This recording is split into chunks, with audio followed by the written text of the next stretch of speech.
Good afternoon. I'm Mary Bruce. We're coming back on the air with a remarkable turn of events on Capitol Hill. After seeming to lose in the first round of voting for House Speaker, Mike Johnson has now just been declared the winner and will retain the Speaker's gavel. Take a listen.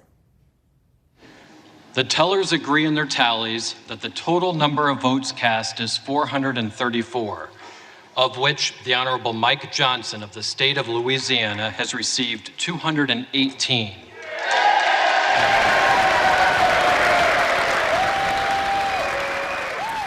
It comes after Johnson at first lost 3 votes from within his own party. He could only afford to lose 1. But after voting ended and before the final tally, 2 conservatives with a change of heart, switching their vote to back Johnson, allowing him to now continue on as Speaker. Johnson, with a personal appeal, spotted there huddling with the key holdouts. Johnson had been adamant all along there would be no backroom deals to gain the support of far-right members, instead leaning on the importance of this moment and the need for Republicans to make the most of unified government. So let's get right to ABC's Jay O'Brien there on Capitol Hill. And Jay, certainly perhaps a bit messier process than the Speaker had been hoping for, a bit more complicated, but he had been confident all along that he was going to maintain the gavel.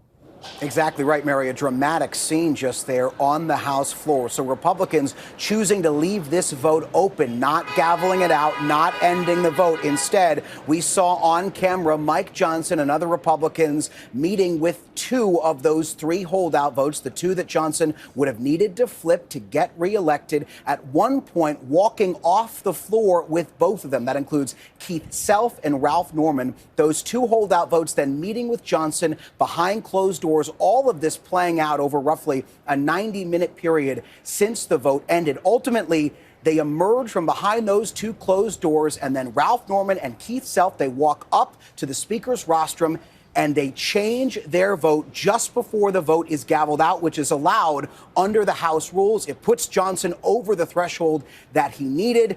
And then, of course, applause breaks out in the House chamber. There's backslapping, there's hugs, there's handshaking. Mike Johnson even shaking the hand of, at least as we saw on the cameras there, Keith Self, after they appeared to talk behind closed doors. Now, Mary, as you said, a lot of people don't really understand the significance of this. Let me tell you what the significance is and why it's important. Many people predicted that Mike Johnson would not become the House Speaker, or he wouldn't be able to retain the chair for House Speaker. And let me tell you what some of the benefits is. In addition to them having a larger office and a higher salary, they also have more party influence. A lot of people don't really understand the significance of it. But for example, the House Speaker is second in line to the Vice President and succeeding the president, meaning that if it was anything ever to happen, God forbid, to Trump or J.D. Vance, then the House Speaker will be the person that assumed President of the United States of America.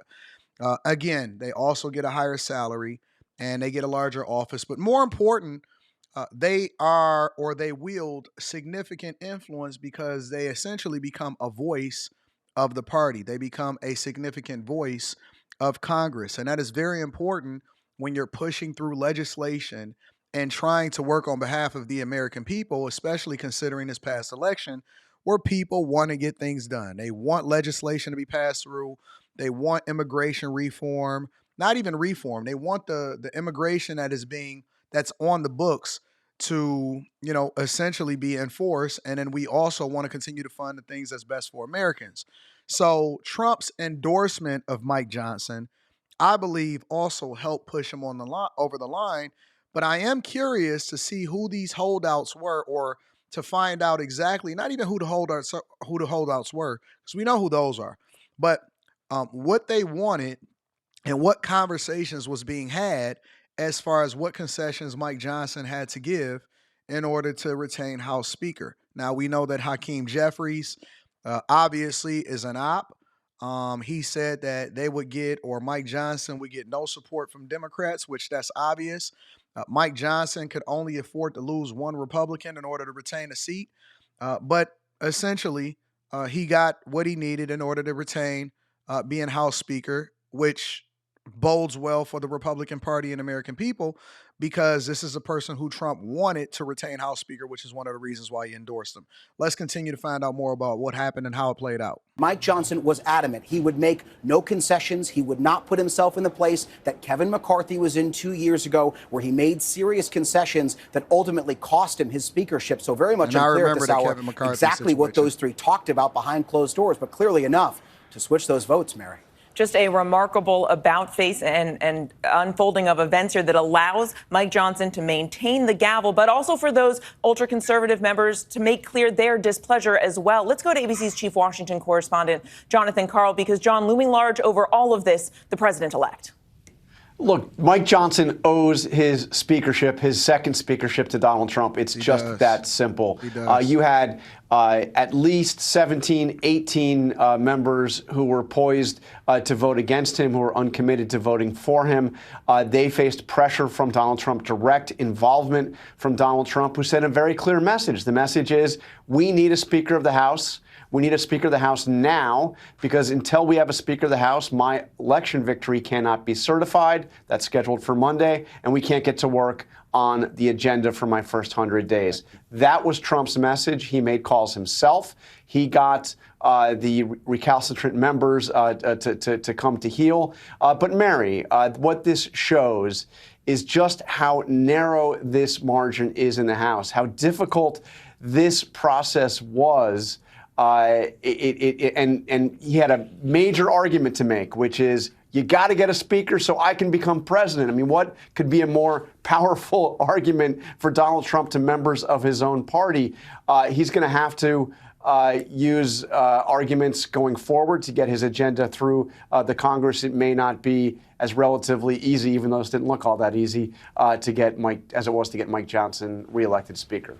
Those deep divisions certainly still remain within the party. Let's go to Rachel Bade, ABC contributing correspondent and Politico Capitol Bureau chief and senior Washington columnist. And Rachel, as John was mentioning, urgency certainly was paramount here, and part of the message and the pressure campaign being put on these ultra-conservative members on the far right, because they do have an ambitious agenda. So what comes next here?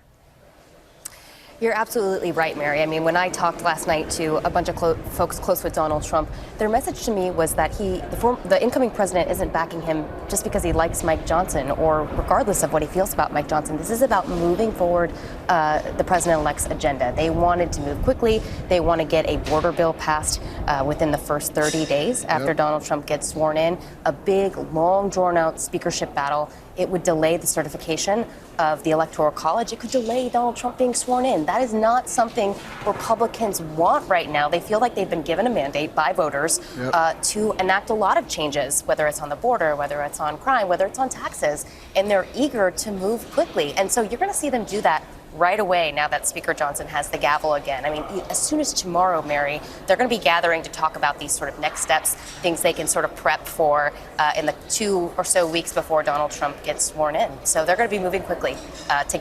It's important for them to move quickly because, contrary to popular belief, even though Donald Trump is going to be in office for the next 4 years, midterm elections happen 2 years from now, right? And 2 years is not a lot of time to get things done so that we can get things funded, so we can get legislation passed, and we can get stuff done as soon as Trump takes office. And the people in the United States of America, first, we have to undo all of the things that Biden did. And then secondly, we need to get things done based off of who they voted for and why they voted for. We want immigration reform. We want funding. We want a continuation of the Trump tax cuts.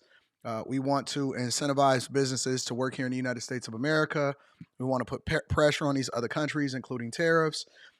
We also want to make sure that we go through and we audit the federal government to know that American tax dollars are being spent correctly. So there's a lot to be done. There's a lot of work. And I like the fact that Trump has put himself in a position to basically gear up and hit the ground running as soon as he becomes president of the United States of America, as well as getting people in line so that we can start to get stuff done prior to him taking office and being sworn in on January 20th for his inauguration. So let me know what y'all think inside of the chat. I said that Mike Johnson was still retained on the Millionaire Morning Show earlier this week. Obviously, that played out exactly how we said it would. And I think that the bigger issue is, who are these people that are making it difficult inside of the Republican Party? Because again, there is a mandate by the American people. Let me know what y'all think inside of the chat. Make sure you tap into the Patreon. Link is in the description. We just did a video, a live stream that I re-uploaded for you guys to be able to rewatch. That is in the Patreon. That happened yesterday, and I got an upcoming video coming out for you guys that's absolutely going to change your life. I love you. I appreciate you. I want to hear what y'all got to say inside of the comments.